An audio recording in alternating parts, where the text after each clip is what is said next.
रूस के इशारे पर ईरान हिजबुल्लाह की मदद कर रहा है और अमेरिका इजरायल के मोर्चे पर उलझ चुका है। ऐसी ही तैयारियां पूर्वी एशिया में भी है।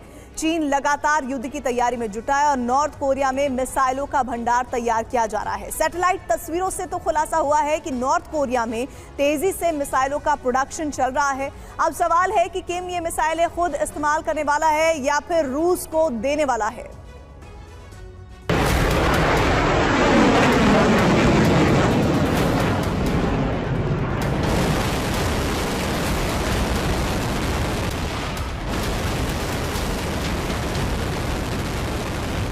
इतनी मिसाइल की यूक्रेन का जर्रा जर्रा तबाह हो जाए, इतनी घातक मिसाइलें कि यूक्रेन के शहर खंडहर में तब्दील हो जाए।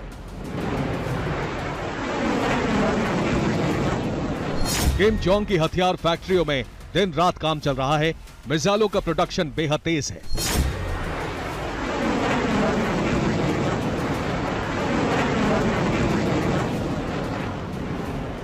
नॉर्थ कोरिया की सैटेलाइट इमेज से खुलासा हुआ है कि पुतिन से दोस्ती के बाद अचानक किम जोंग के सभी कारखाने बेहद आधुनिक हो चुके हैं। फैक्ट्रियों की मरम्मत की गई है और दिन रात यहां काम चल रहा है। अमेरिका को आशंका है कि रूस से मिसाइलों की भारी डिमांड की गई है।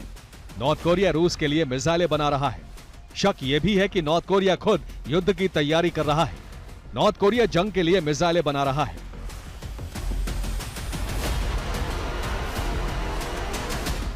नॉर्थ कोरिया में लॉन्ग और शॉर्ट रेंज की मिसाइलें बनाई जा रही हैं। अब सवाल है कि यह रूस के लिए है या फिर पुतिन और किम का कोई नया प्लान।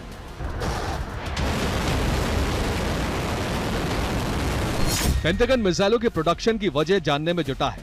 अमेरिका को अंदाजा है कि पुतिन, जिनपिंग और किम भविष्य के किसी बड़ी साजिश को अंजाम देने की तैयारी में जुटे हैं, क्योंकि सिर्फ नॉर्थ कोरिया ही नहीं, चीन भी लगातार युद्ध की तैयारी कर रहा है।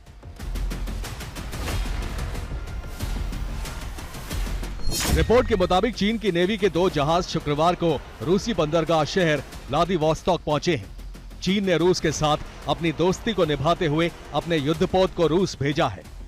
28 जुलाई को रूस का नेवी डे है और इसी दिन परेड में रूसी युद्धपोत के साथ चीन के युद्धपोत भी परेड में शामिल होंगे।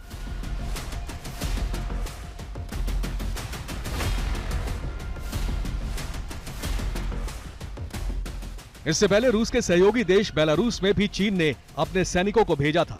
युद्धाभ्यास के बहाने चीन में सैनिकों को दूसरे देशों में शिफ्ट करने का अभ्यास भी जारी है। सेना के ट्रक और हथियारों के साथ हजारों सैनिकों को दूसरे देशों में तैनात करने का अभ्यास किया जा रहा है।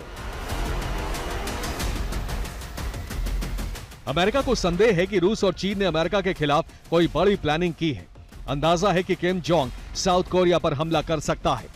रूस और चीन नॉर्थ कोरिया को बैकअप देने की तैयारी कर रहे हैं। रूस के अलावा इस वक्त चीन और नॉर्थ कोरिया दोनों की सेना वॉर की तैयारी कर रही है। लेकिन सबसे अहम यह भी है कि चीन परमाणु युद्ध की तैयारी भी कर रहा है। चीन ने न्यूक्लियर फोर्स को अपग्रेड करना शुरू किया है। पेंटागन के मुताबिक चीन के पास 500 परमाणु वॉरहेड हैं। 2030 तक चीन के पास दोगुने परमाणु हथियार होंगे। पेंटागन की रिपोर्ट के मुताबिक ईरान की मदद से रूस ने अमेरिका को इजरायल में उलझा दिया है। अब नॉर्थ कोरिया की मदद से रूस अमेरिका को